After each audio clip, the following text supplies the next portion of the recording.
to our Q&A series where I ask a bunch of questions that either you guys have submitted or we have seen in our comments over and over again. We do this once a week, so if you enjoy these, please like and subscribe, and let's get into it. A diversified portfolio is way more complicated than anyone gives it credit for. So many hosts that we meet along the way have the same idea or had the same idea when they first started, that they were going to have one property in every single location that they love to travel to, and they were just going to rotate between those properties. As you get involved in Airbnb hosting, you soon realize that that's much more complicated than it sounds like in the beginning, because Airbnb is so hyper local. And what we mean by that is that every single market has different variables that you have to pay attention to be successful. For us, it's really trying to learn that huge learning curve in every new market that we enter into as quickly as possible by reaching out to either existing hosts in the area or doing ample research on the front end. Investing in Scottsdale is nothing like investing in Michigan, which is nothing like investing in Florida. So having a diversified portfolio comes with a lot of stress just in learning those different minutiae that come with each individual market.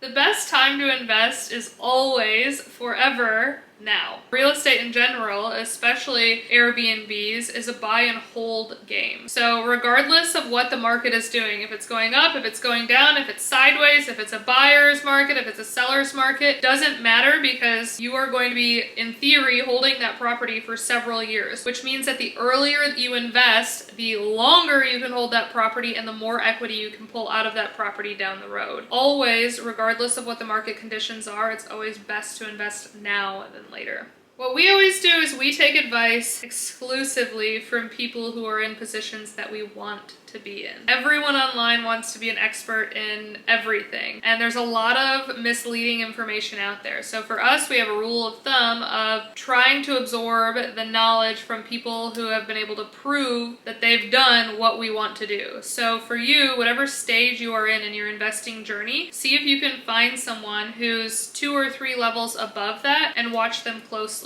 Yes. It's honestly, in my opinion, one of the best ways to get involved in short-term rentals. There is so much to learn when you get involved with short-term rentals, and as much as you can mitigate the amount that you have to learn on the front end, the better. It allows you to take Airbnb in small bites instead of all at once. For people who have an existing apartment that might be feasible for arbitrage, or an existing house that might be feasible to rent out when you vacation, start there. It gives you exposure to making a listing, to getting people in and out of your space, to coordinating with cleaners, to whatever else the case may be. If you can do it in smaller chunks, by all means do it in smaller chunks. And if you can start turning a profit before you even put money into it in the property that you already own, that's already furnished, that you're already living in, even better. Bonus depreciation is the best way to push off taxes when it comes to real estate. While the land of your property and a lot of your property itself appreciates over time, which is why real estate is such a good investment, there are things within your property that depreciate, like your stove, your washer machine, your furniture, your roof. All these things depreciate over time and lose value as the land is gaining value. What bonus depreciation is you have somebody come in, they assess what your property is depreciating at, and per the tax code, you are able to currently write off 100% of that bonus depreciation in the first year. That switches in 2023 to 80%, and then in 2024 to 60%, and so on and so forth until legislation changes. But it is absolutely the best tax loophole that real estate can provide. So a cost segregation analysis goes hand in hand with bonus depreciation. What it is you either have someone physically come into your home who's going to run this analysis for you, or there are several companies that will allow you to run the analysis yourself. But what it does is it takes a look at the inside of your home, and it does a cost segregation analysis of what is actually depreciating in your home and at what rate. So what it does is it determines what your bonus depreciation can be for any given property at any given time. Jumping from one STR market to another is a big jump. It's not a complete start over, but it feels like a complete start over because you need to build an entire new Rolodex of people that you can rely on, like your maintenance men, like your cleaners, like your plumbers, or whatever else. That's why a lot of times you'll see people stay in one market because they'll build up a Rolodex and they'll use that Rolodex for every property after that. When you step into a new market, not only do you have to develop a new Rolodex, but you also have to understand the new laws, the new regulations, the new high seasons and low seasons, the new level of competition. So a lot changes when you jump from one market to another. When deciding on a management company, it's super important that you are getting equivalent value out of what they're charging you for it to make sense. You want someone that's going to be running your property better than you are going to be able to run it yourself. It is not someone that can do 80% of the work for you. It's someone who can do 120% of the work for you. I would be asking them, how in depth do they understand dynamic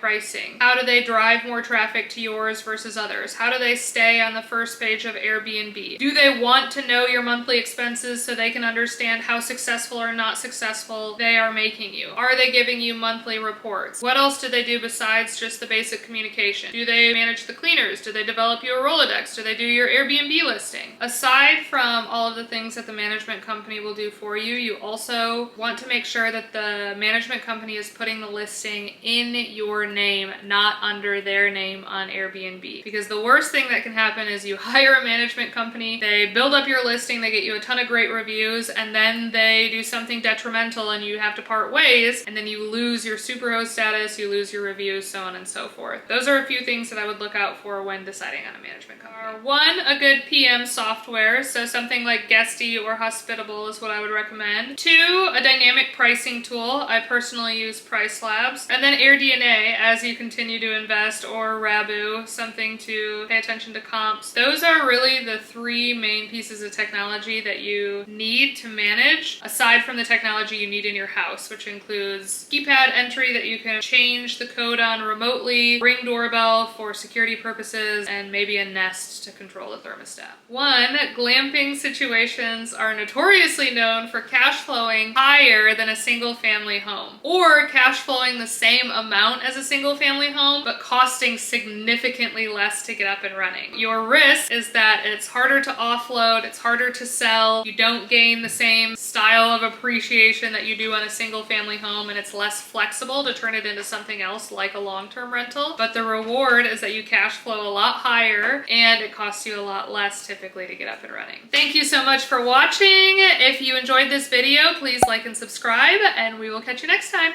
Bye.